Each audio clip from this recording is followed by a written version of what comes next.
नमस्कार दोस्तों, मैं अमन। आज है 29 अगस्त और चलिए जानते हैं 29 अगस्त से संबंधित कुछ इम्पोर्टेंट अपडेट्स।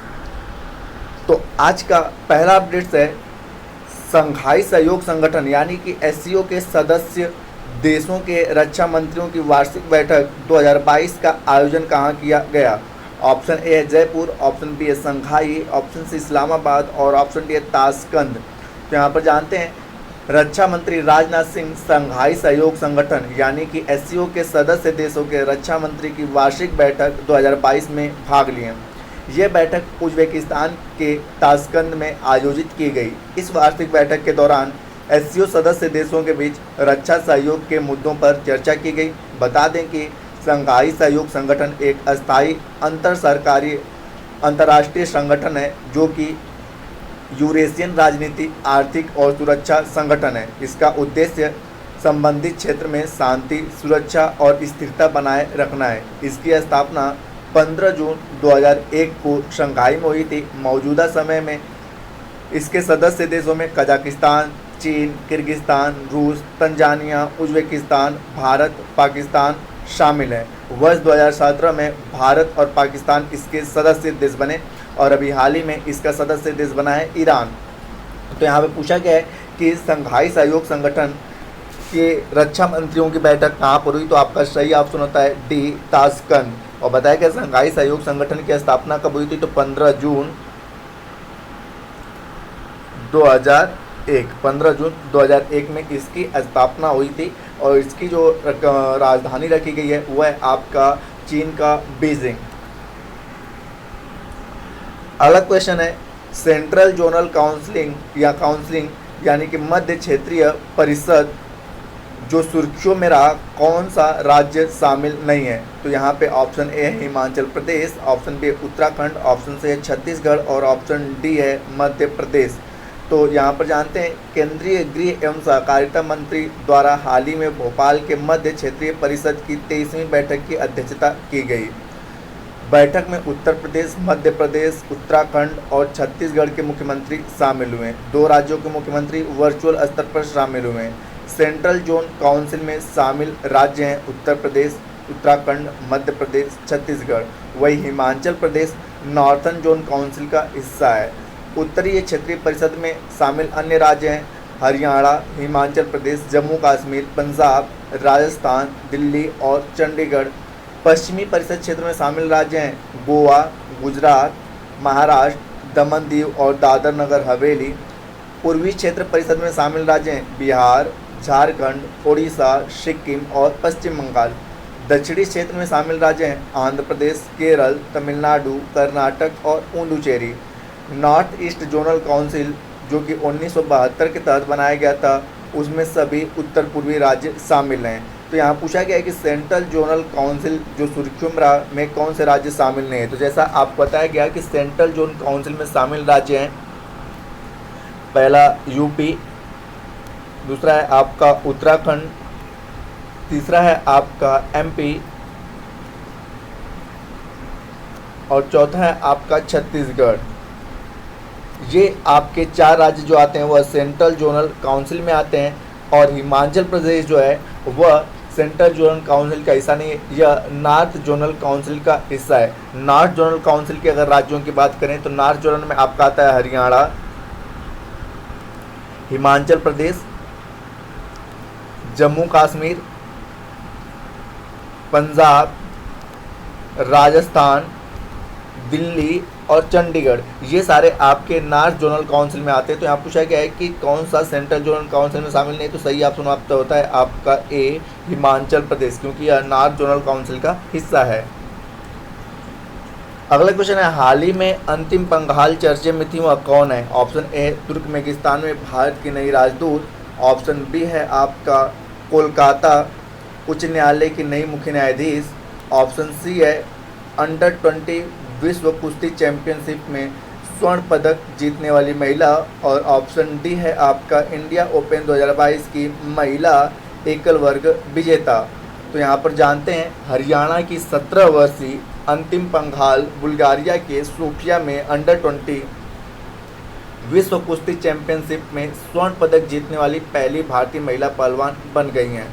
उन्होंने 53 किलो की भार वर्ग में कजाकिस्तान की एटलिन सगायेवा को 8-0 से हराया। भारत के लिए यह स्वर्ण पदक ऐतिहासिक है क्योंकि भारत को अंडर 20 विश्व चैंपियनशिप की महिला कुश्ती में अभी तक कोई स्वर्ण पदक नहीं मिला था। अंतिम पंगाल हरियाणा के हिसार जिले के भगाना गांव की निवासी हैं। इसके अलावा सोनम मलिक ने 62 किग्रा और प्रियंका ने 65 किग्रा भार वर्ग में रजत पदक जीता। तो यहाँ पूछा गया है कि अंतिम पंगाल चर्चा में कौन थे, तो यहाँ पे सही ऑप्शन होता है इस प्रकार से सी कि अंडर 20 विश्व कुश्ती चैंपियनशिप में स्वर्ण पदक विजेता महिला हैं अंतिम पंगाल। अगला क्वेश्चन है, निम्नलिखित में से किस शहर में सिल्क मार्क एक्सपो नामक प्रदर्शनी का आयोजन हो रहा है? ऑप्शन ए है जयपुर, ऑप्शन बी है हैदराबाद, ऑप्शन सी है कोहिमा और ऑप्शन डी है नई दिल्ली। तो यहाँ पर जानते हैं बीते 22 अगस्त को केंद्रीय कपड़ा राज्य मंत्री दर्शना जरदोश ने नई दिल्ली में सिल्क मार्क एक्सपो नामक प्रदर्शनी का आयोजन किया। इस प्रदर्शनी का आयोजन कपड़ा मंत्रालय के तहत केंद्रीय रेशम बोर्ड ने किया। यह 28 अगस्त तक चला।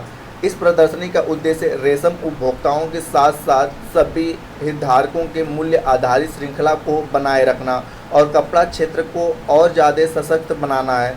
इस बार की प्रदर्शनी में 12 राज्यों के 39 प्रदर्शक भाग ले रहे हैं। प्रदर्शनी में बुनकरों, विशेषकर महिला कारीगरों द्वारा शुद्ध रेशम से बने परिधानों को काफ़ी पसंद किया जा रहा है। सरकार का मानना है कि प्रदर्शनी से घरेलू और निर्यात दोनों ही बाजारों में उपभोक्ताओं का विश्वास बढ़ाएगा। तो यहाँ पूछा गया है कि सिल्क मार्क एक्सपो नामक प्रदर्शनी का आयोजन कहाँ पर किया गया, तो सही ऑप्शन होता है आपका डी, नई दिल्ली में इसका आयोजन किया गया। अगला क्वेश्चन है, सशस्त्र बल न्यायाधिकरण के संबंध में निम्नलिखित में से कौन सा कथन असत्य है? ऑप्शन ए है, भारत में सशस्त्र बल न्यायाधिकरण अधिनियम 2007 के तहत स्थापित एक सैन्य न्यायाधिकरण है। ऑप्शन बी है, इसकी शुरुआत 2009 में की गई थी। ऑप्शन सी है, इसकी प्रधान पीठ दिल्ली में स्थित है जबकि इसके 10 क्षेत्रीय पीठ भी हैं। और ऑप्शन डी है, इसके अध्यक्ष का पद धारण करने वाला व्यक्ति सर्वोच्च न्यायालय का रिटायर्ड चीफ जस्टिस होना चाहिए। देखते हैं इसके बारे में। हाल ही में रक्षा मंत्री राजनाथ सिंह ने एक बयान दिया कि सशस्त्र बल न्यायाधिकरण अदालतों में निरंतर बढ़ रहे मुकदमे के निपटारा की प्रक्रिया तेज करेगा। बता दें कि सशस्त्र बल न्यायाधिकरण भारत में सशस्त्र बल न्यायाधिकरण अधिनियम 2007 के तहत स्थापित एक सैन्य न्यायाधिकरण है। इसकी शुरुआत 2009 में की गई थी। ये अधिकरण वायुसेना, नौसेना और सेना सहित सशस्त्र बल के सदस्य वेतन, पेंशन, पदोन्नति और अनुशासन से जुड़े मुद्दों की सुनवाई करता है। इसकी प्रधान पीठ दिल्ली में स्थित है जबकि इसके 10 क्षेत्रीय पीठ हैं। प्रत्येक पीठ में एक न्यायिक सदस्य और एक प्रशासनिक सदस्य होता है। सशस्त्र बल न्यायाधिकरण के अध्यक्ष का पद धारण करने वाला व्यक्ति या तो सर्वोच्च न्यायालय का रिटायर्ड जज या उच्च न्यायालय का रिटायर्ड चीफ जस्टिस होना चाहिए। वर्तमान समय में सशस्त्र बल न्यायाधिकरण के अध्यक्ष न्यायमूर्ति राजेंद्र मेनन है। तो यहाँ पूछा गया है कि सशस्त्र बल न्यायाधिकरण के संबंध में कौन सा कथन असत्य है। तो जैसा बताया गया कि सशस्त्र बल न्यायाधिकरण की स्थापना 2007 में की गई थी, ये भी सही है। इसकी शुरुआत 2009 में हुई, ये भी सही है। अगला है आपका कि इसका प्रधान पीठ नई दिल्ली में स्थित है जबकि इसके 10 क्षेत्रीय पीठ हैं, ये भी सही है। और यहाँ पर अगला है कि इसके अध्यक्ष का पद धारण करने वाला व्यक्ति सर्वोच्च न्यायालय का रिटायर्ड चीफ जस्टिस होना चाहिए। तो ये आपका गलत होता है क्योंकि यहाँ बताया गया है कि सशस्त्र बल न्यायाधिकरण के अध्यक्ष पद को धारण करने वाला व्यक्ति या तो सर्वोच्च न्यायालय का रिटायर्ड जज या उच्च न्यायालय का रिटायर्ड चीफ जस्टिस होना चाहिए। तो यहाँ पे क्यों लिखा गया सर्वोच्च न्यायालय के रिटायर्ड चीफ जस्टिस, तो इस प्रकार से यह गलत है। और जैसा कि बताया गया कि वर्तमान समय में इसके जो अध्यक्ष हैं वो है न्यायमूर्ति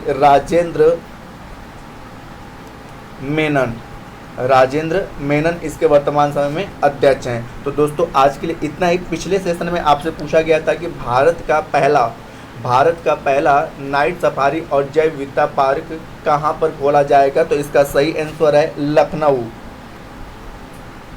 तो जिन्होंने भी सही उत्तर दिया उनके लिए बधाई। अब आज का क्वेश्चन है कि संघाई सहयोग संगठन यानी कि SCO संघाई सहयोग संगठन का मुख्यालय हेडक्वार्टर कहाँ पर है? तो इसका आंसर आप हमें कमेंट बॉक्स में बता सकते हैं कि शंघाई सहयोग संगठन का मुख्यालय या हेडक्वार्टर कहाँ पर है।